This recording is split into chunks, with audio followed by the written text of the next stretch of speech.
Mohon beri tepuk tangan, kita sambut senior kita Kakak Heri Sandi. Ya. Shalom, salam sejahtera untuk kita semua.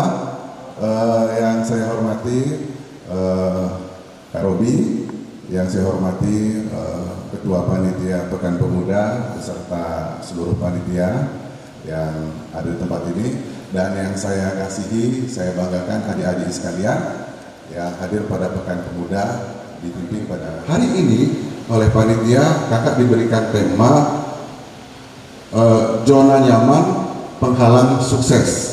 Zona nyaman penghalang sukses. Sebelum kakak melanjutkan, kakak mau tanya, apakah ada yang tahu apa yang disebut dengan zona nyaman? Siapa yang tahu zona nyaman? Sering kita dengar yang disebut dengan zona nyaman. Ada yang tahu? Ada yang tahu? 1 Timotius pasal 6 ayat 10a, di situ disebutkan tentang karena akar segala kejahatan ialah cinta akan uang. Karena akar segala kejahatan ialah cinta akan uang. Saya pernah baca buku Mark Twain. Dia ada bilang di situ bahwa kekurangan uang juga adalah akar dari segala kejahatan. Jadi yang mana yang benar? Kemudian di 1 Timotius pasal 6 ayat 10b dikatakan bahwa sebab oleh memburu uanglah beberapa orang telah menyimpang dari iman dan menyiksa dirinya dengan berbagai-bagai luka. Yang salah itu bukan uangnya. Sebenarnya yang salah itu bukan uangnya, begitu. Tapi kitanya yang menjadikan si uang tadi jadi tujuan hidup. Oke. Jadi sukses itu adalah sebenarnya suatu proses perjalanan. Bukan dia berhenti pada satu tujuan. Kalau saya bilang saya harus sukses, saya harus punya toko, saya harus punya mobil. Setelah saya capai, berhenti saya di situ. Ya, tidak ada target yang lain lagi. Jadi sukses itu bagi saya adalah proses, target demi target. Itu yang disebut itu. Jadi proses perjalanan mencapai tujuan itu sendiri. Sekarang bagaimana untuk sukses? Bagaimana langkah untuk menuju sukses? Nah, bagi saya sebenarnya hanya ada 3 poin saja. Ya. Yang pertama, Anda harus tahu apa tujuan hidupmu. Siapa yang mau sukses? Siapa mau sukses? Mau semua? Mau semua. Oke, kalau mau sukses satu sini. Ini yang paling cantik di sebelah kanan saya di sini. Siapa lagi mau sukses? Ayo. Tadi banyak angkat tangan. Waktu saya mau mulai tunjuk, mulai turun. Itu yang disebut dengan Anda masih di zona nyaman, tidak berani terima tantangan. Siapa mau sukses lagi? Oke. Oh, itu yang ganteng ini. Oh ya, sini.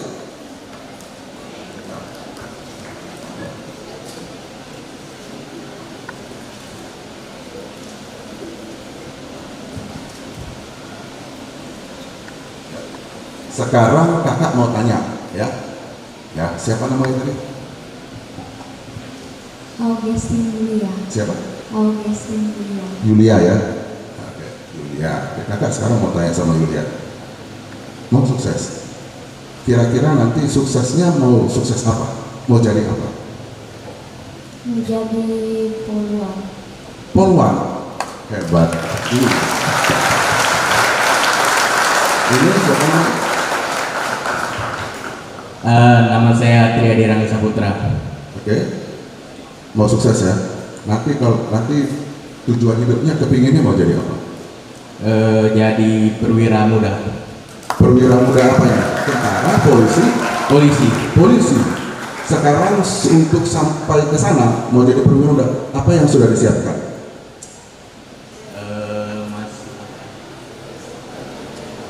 Sering olahraga, nguatin fisik. Bisa diulang itu sih. Kalau bisa begitu berarti belum dilaksanakan dong. Oke, tapi tujuannya sudah jelas. Baik, terima kasih ya. Itu yang saya maksud. Anda harus tahu dulu apa tujuan hidup Anda. Saya senang nih. Tadi saya pikirnya pasti nggak ada yang tahu ini. Dia ini mau ngapain? Ya kan? Ternyata kedua kawan kita ini tahu apa yang menjadi tujuan. Anda harus buat pasang dulu tujuan hidupmu. Kamu ini mau kemana? Kenapa hari ini kakak hadir di sini? Kakak tidak akan ajar, kalau mau usaha, jualanmu mau meningkat, kamu harus dapat omset 1M, 2M, 3M, 4M, 5M. Percuma kalau kakak bicara soal itu di sini, Anda tidak akan mengerti. Tapi kakak mau kalian terbuka dulu pikiran kalian, setelah itu baru kalian berpikir sendiri. Ya, yang pertama adalah Anda harus berpikiran terbuka. Open mind. Open mind itu adalah lawan dari pikiran tertutup. Pernah dengar istilah katak dalam tempurung? Pernah ya? Katak dalam tempurung itu sebenarnya adalah rujukan dari orang-orang yang punya pikiran. Yang berikut adalah berpikir dan bersikap positif. Nah, ini saya sebut setiap orang bisa sukses. Setiap orang bisa sukses. Setiap orang bisa. Setiap orang bisa. Jangan Anda pikir, oh, dia sukses karena sudah garis tangan. Memang takdirnya. Memang dia dilahirkan untuk sukses. Bagi saya tidak ada yang disebut dengan sukses itu dilahirkan. Tidak ada juga karena garis tangan. Tidak ada juga karena ditakdirkan.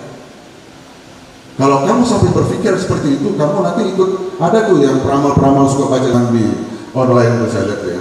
Jangan. Ya, sukses itu yang menentukan kamu sendiri. Kamu sendiri. Banyak kok orang yang susah, lahir dari keluarga susah, dan kebanyakan orang kaya saya lihat itu justru dulunya adalah keluarga miskin.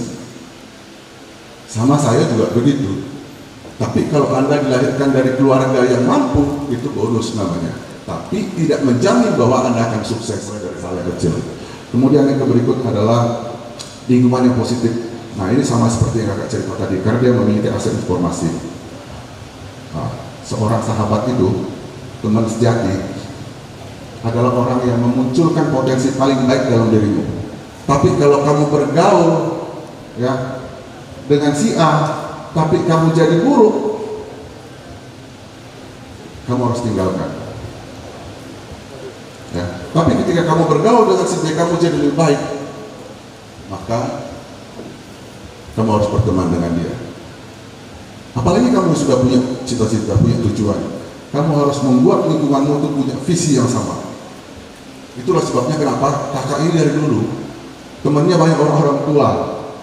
Dari dulu senangnya kok teman-teman sama orang yang punya umur di atas sampai hari ini. Di masih tidak tergesa-gesa. Nah, ini penting, tidak tergesa-gesa untuk ambil satu keputusan. Tidak ada yang namanya Joni di sini kan? Ada cerita Joni lagi nih. Suatu hari si Joni tadi dia bekerja di satu apartemen lantai 7, membangun suatu apartemen. Ketika dia sedang bekerja, temannya Joni teriak dari bawah, John, anakmu Sirina kecelakaan, tabrak mobil. Joni kaget, nggak pikir panjang. Joni langsung loncat dari apartemen lantai 7. Waktu tubuhnya sudah lewat apartemen lantai 4, jatuh. Dia baru sadar, saya kan nggak punya anak perempuan namanya Rina. Terus makin jatuh 3 meter lagi dia sentuh tanah, dia baru sadar, saya kan belum menikah. Apa yang mau kita tarik dari cerita ini? Jangan tergesa-gesa ambil keputusan. Jangan tergesa-gesa ambil keputusan. Seringkali kita cepat ambil keputusan karena kepinginnya cepat. Ya gitu.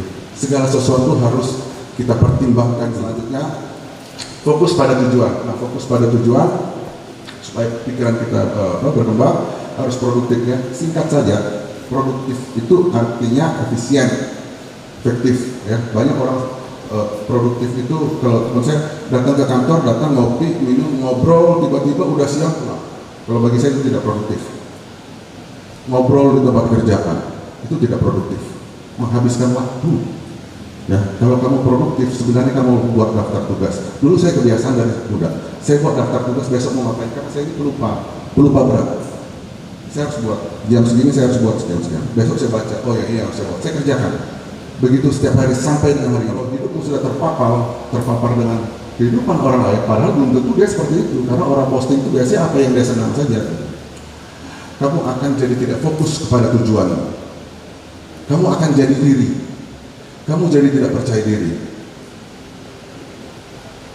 Itu salah satu dampak yang kurang baik daripada handphone, media sosial. Jadi seperti itu. Kemudian yang berikut, bekerja keras. Nah, di sini disebutkan segala sesuatu yang dijumpai oleh tangan untuk dikerjakan, kerjakanlah itu sekuat tenaga. Ya. Jadi kunci daripada mau berhasil itu harus bekerja keras. Ya, bekerja keras yang masuk sini adalah harus juga bekerja cerdas. Ya, apa yang kamu lakukan harus detail supaya dia sampai ke tujuan. Bukan kerja serabutan, kamu tidak tahu nih kerjanya mau ngapain. Bekerja keras yang saya maksud itu adalah trik marketing itu banyak. Kakak kepingin ngajarin sama kalian, ya. Namanya trik marketing, strategi dagang, strategi usaha, strategi bagaimana menguasai pasar dan seterusnya.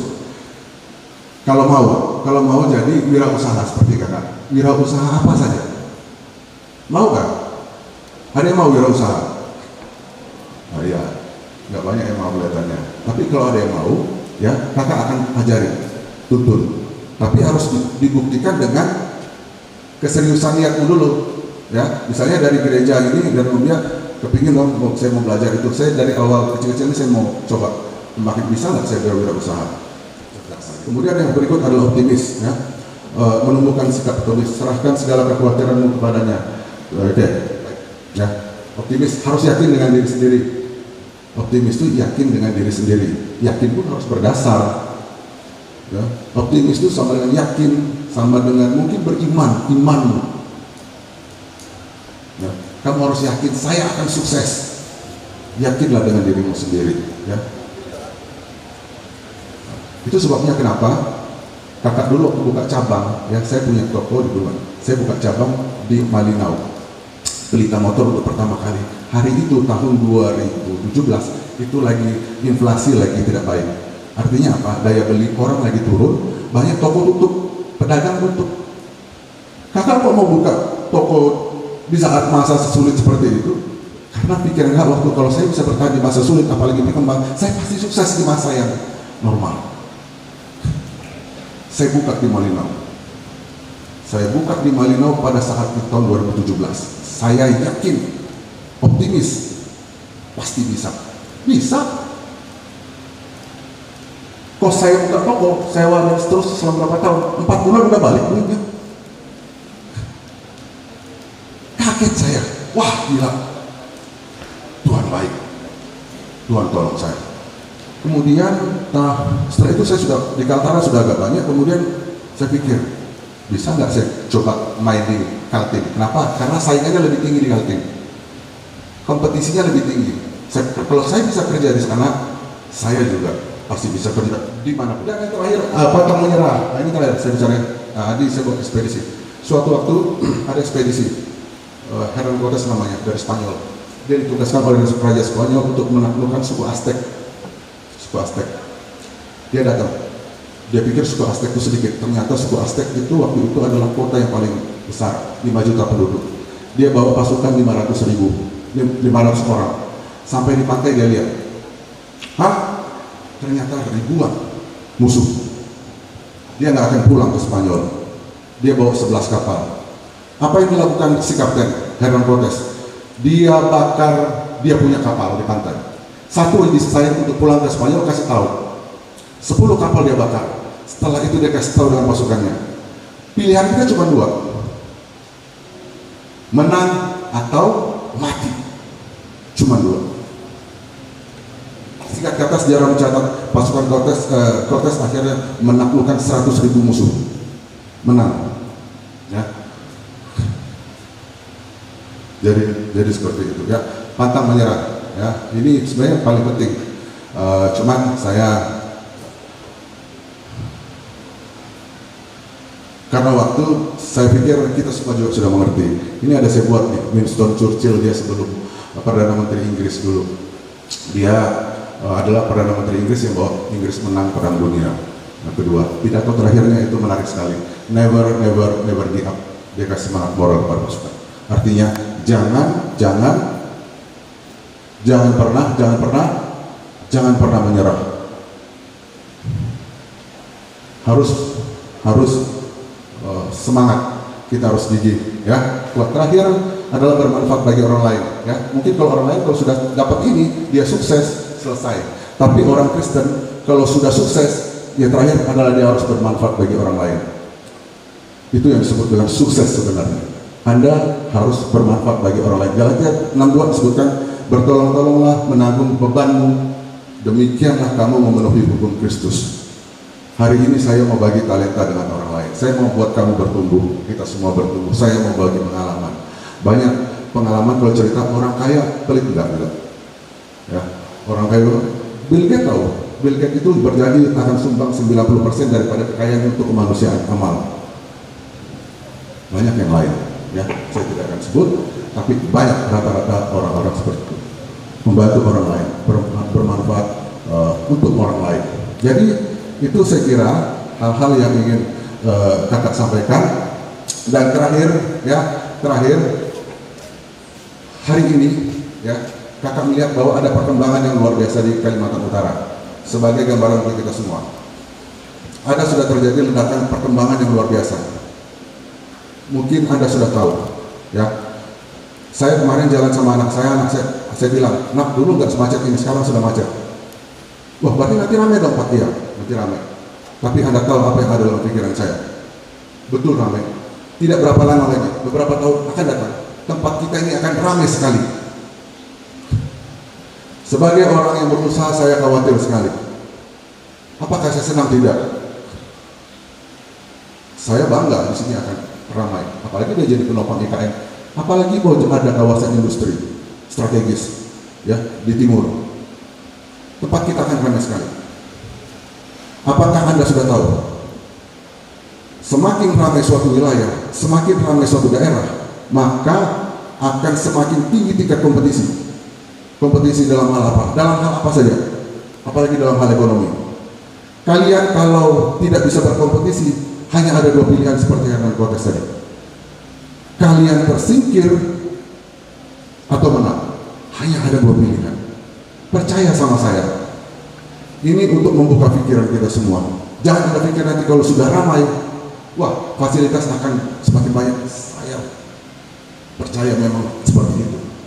Tapi hari ini banyak sekali orang sudah masuk menjadi pendatang. Saya sudah sering lihat. Banyak sekali pendatang yang masuk. Banyak orang mengadu nasib di tempat kita. Dan itu semua mereka akan berkompetisi dengan kita. Ya. Saya sebenarnya ada cerita waktu saya ke Tali Sayang kemarin. Ya, orang pendatang bilang, orang Kalimantan bodoh-bodoh. Lahannya dijual. Sekarang Tali Sayang bilang ini punya kita. Saya tak marah kok. Memang begitu keadaannya. Kenapa? Karena orang asli di sana, orang lokal sudah tersingkir. Dia jual tanah, dia jual asetnya, dan seterusnya. Dia makin tersingkir ke dalam. Akhirnya kota itu menjadi milik pendatang.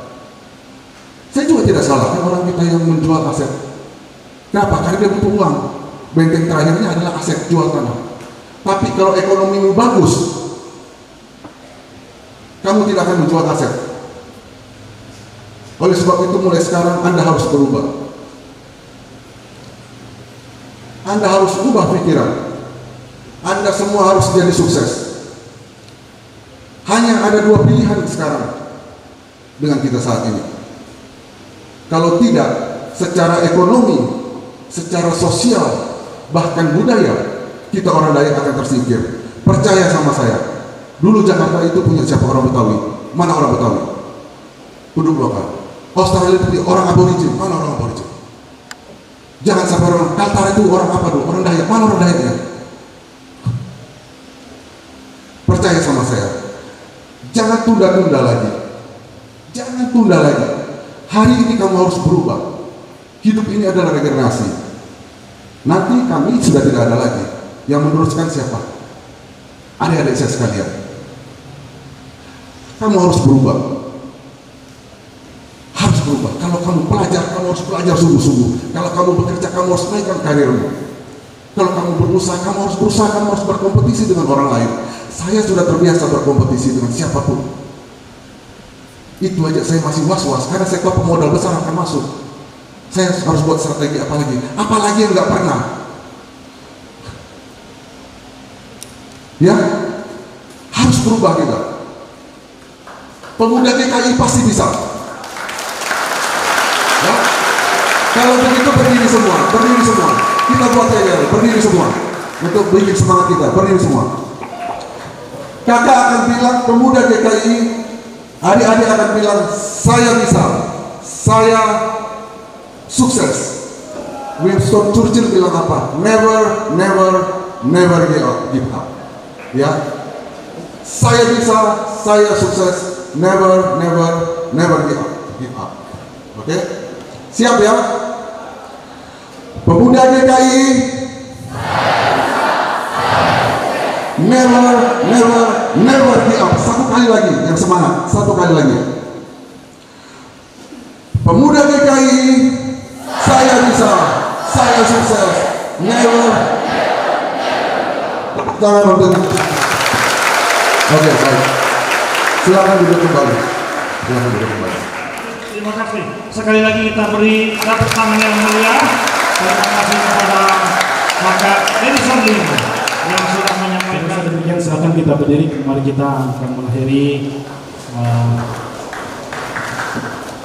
pertemuan kita pada siang hari ini. Mari kita berdoa.